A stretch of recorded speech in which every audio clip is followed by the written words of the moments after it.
We have an incredibly sweet lunation coming up this Monday, and it's the new moon in Gemini. I'm going to do a quick video on it.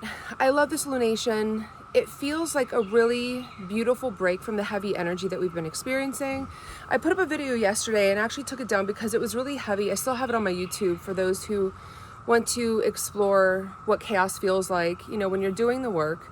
When you're doing the spiritual work on becoming a better person and healing your wounds.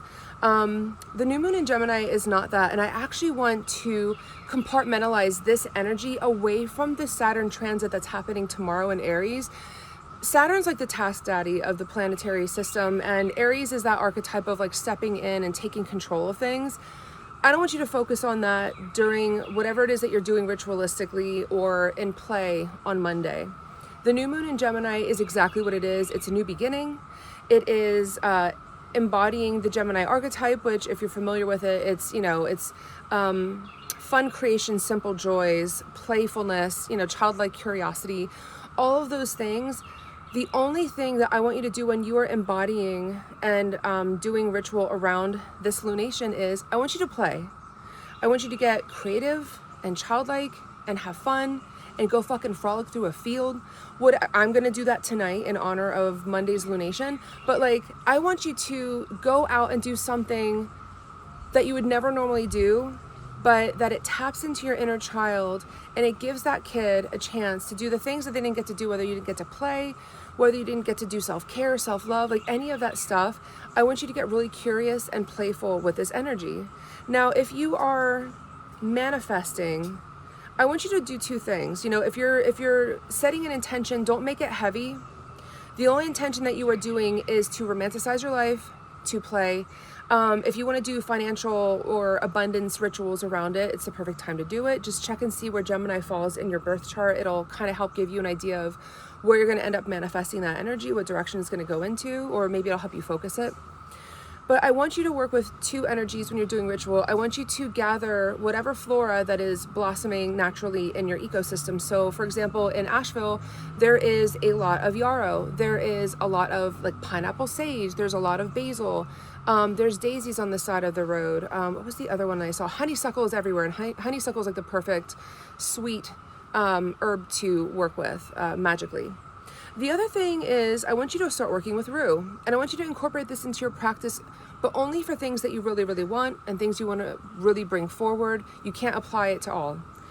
Rue is an amplifier of an herb. You know, I have a 7-day, I actually bought a candle from Raven & Crone that's like a 7-day candle because I want to work with it regularly, and there's multiple layers to the thing I'm manifesting on Monday. But rue amplifies even like your self-love, your desire for self-care, you romanticizing your life, which you're gonna have some homework to do at the end of this reading, this video around that. But I want you to work with rue. You can roll a candle and dress it with dried rue and oil, or you can incorporate rue into your oil and dress something. Or you could get a candle that has rue in it already. Whatever it is, I want you to work with this because I want you to amplify and boost this up, because here's what you're gonna do. The last piece of homework that I have for you around this lunation is I want you to commit to doing one random act of kindness for yourself once a week. Let's start for the next month. Let's see if you can actually do it, right? Because ultimately I'd like to get you into a habit that you're doing every week. Now, I'm not talking about a sweet treat. You know, like anyone can go out and get themselves a piece of avocado toast or their favorite latte. It's not that. It's absolutely not that, because chances are you're getting it on the way to something else. I want you to, yes, go out and frolic in a field, like that's one of them, but I want you to just like put yourself out in nature and do something incredibly romantic for yourself, or go treat yourself to a hot tub and hot springs, you know, or sit in a beautiful field and connect with the fae. I don't know, whatever it is, like do something kind, but take an hour out every week, once a week for yourself. You can bring a journal with you, you could take tarot cards, you could pray, you could be meditating, whatever it is, but do it in a beautiful setting. But this one random act of kindness is going to go a long way in healing who you are and introducing play in a more natural and organic way.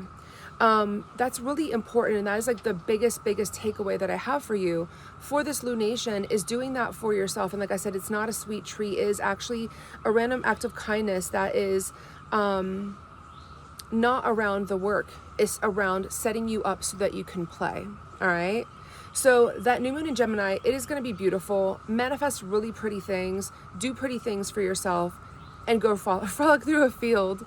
And then lastly, I wanted to note just that I am probably going to be limiting the amount of astrological stuff in my content. I think anyone can be an armchair astrologer, and that's fine. It's really fun, and it's a beautiful science to look into.